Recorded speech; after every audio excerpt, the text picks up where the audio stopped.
आगे। इसमें इसमें कहने की कोई बात ही नहीं कि गुजराती ही अभी तेज चला रहे हैं। घूमने में भी गुजराती आगे। ये तो है। नमस्कार दोस्तों, ट्रैवलिंग लवर के एक नए वीडियो में आप सभी का स्वागत है। और जैसा कि सीरीज चल रहा है स्पीति वैली का, और रात में हम लोग पहुंच गए थे टाबू, और इस होटल में मैं रुका हूं। वह यह कमरा है, देखिए कमरे की साइज अच्छी है। इधर डबल बेड लगा हुआ है। मुरली जी देखिए अभी आराम की मुद्रा में अभी भी हैं। हम लोग निकलने वाले हैं। इधर कुर्ता पहन लिए हैं एकदम बिहारी स्टाइल में। माधव जी देखिए कुर्ता पहन के टाइट हैं। इधर सुनील भी एकदम स्टाइलिश लुक में आ गए हैं। लग रहा है टाबू में कुछ विशेष होने वाला है। और खिड़की से बाहर देखिए, इस तरफ सामने वही काजा जाने वाली हाईवे है।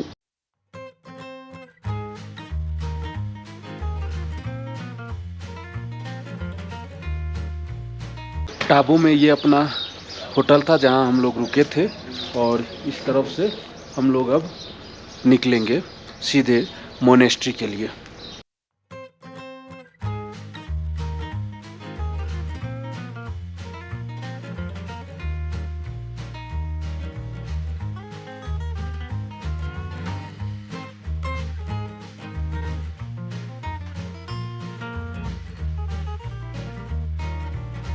टाबू गांव में हमारी एंट्री हो गई है, और अब हम लोग मोनेस्ट्री के अंदर चलते हैं।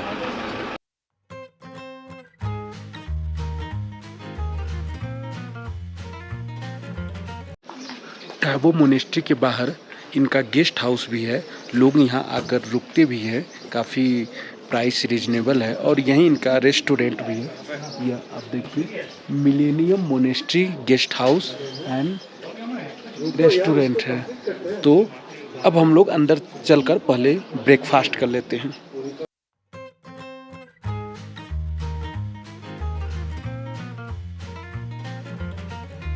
टाबू मोनेस्ट्री की ओर से ही इस रेस्टोरेंट को चलाया जाता है। यहाँ बेहतरीन नाश्ता और भोजन आपको कम दामों में मिल जाएगा। मात्र 300 रुपये में 4 लोगों ने बेहतरीन पराठा दही का लुत्फ उठाया। अब हम लोग चलते हैं टाबू मोनेस्ट्री।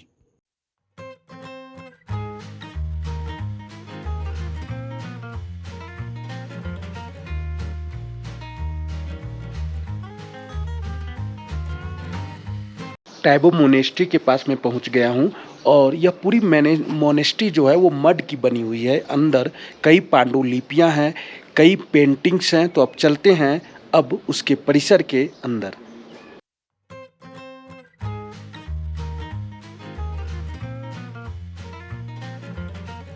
टाबू मोनेस्ट्री के अंदर हम लोगों की एंट्री हो गई है। इस जगह को हिमालय रीजन का अजंता एलोरा भी बोला जाता है।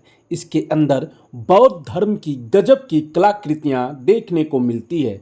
करीब 9 मंदिर इसके परिसर में हैं, जिसके अंदर ध्यान केंद्र है। आज भी बौद्ध भिक्षु यहाँ आकर इन मठों में ध्यान करते हैं। लेकिन इन मठों के अंदर फोटोग्राफी और वीडियोग्राफी पूरी तरह से बैन है। इसलिए एंट्री के बाद आपको यहाँ पर जूते चप्पल उतार देने होते हैं। इसके बाद अलग अलग जो मठ हैं, जिसे मंदिर बोला जाता है, वहाँ आप जाते हैं।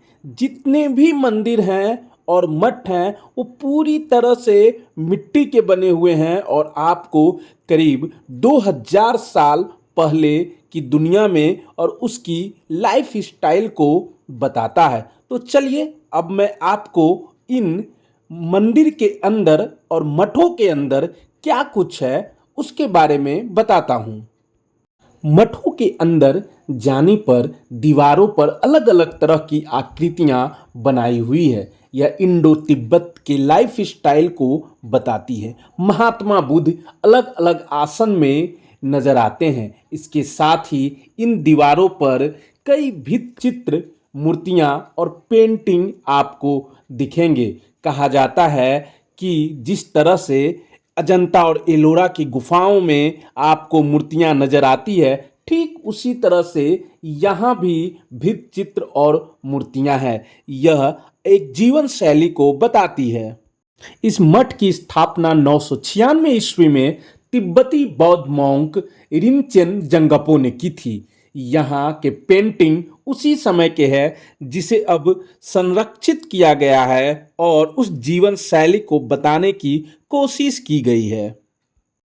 ओल्डेस्ट मोनेस्ट्री के परिसर के अंदर हूँ और जो मोनेस्ट्री के अंदर का हिस्सा है वहाँ मोबाइल और किसी तरह के कैमरे अलाउ नहीं है। अलग अलग तरह की पेंटिंग्स और महात्मा बुद्ध के जीवन को बताया गया है पेंटिंग्स के जरिए। अलग अलग मुद्राओं में बुद्ध और बौद्ध धर्म के अलग अलग भंते दिखते हैं और ये जो पूरे मोनेस्ट्री है, पूरा जो परिसर है वो मिट्टी का बना हुआ है, पूरी तरह से मिट्टी की बनी हुई है और अंदर में लकड़ी का इस्तेमाल किया गया है।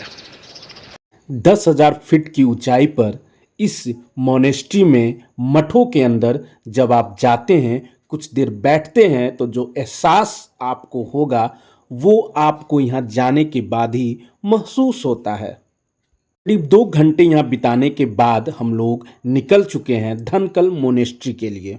टाबो मोनेस्ट्री देखने के बाद वहाँ से निकलते ही जाम से हम लोगों को सामना करना पड़ रहा है। इस तरफ देखिए, करीब आधे घंटे से जाम में हम लोग फंसे रहे।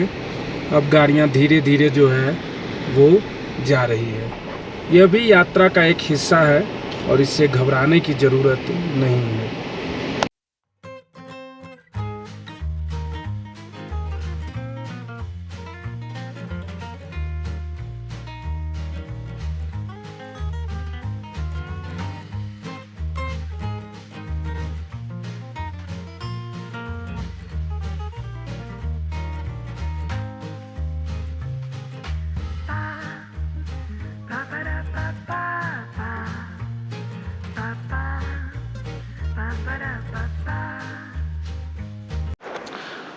तो दोस्तों, धनकल मोनेस्ट्री से पहले एक जगह पर रुका हूँ। तो यहाँ हमारे गुजरात के कुछ भाई लोग मिल गए हैं। समझ सकते हैं गुजरात का भी पूरे देश में क्या प्रभाव है। पीएम से लेकर गुजराती आगे इसमें कहने की कोई बात ही नहीं कि गुजराती ही अभी देश चला रहे हैं। घूमने में भी गुजराती आगे। ये तो है, ये तो और साथ में लेकिन अभी एक टिप्पणी करना चाहूंगा। एक्चुअली 2 गुजराती के साथ में एक बिहारी की जरूरत थी इस बार।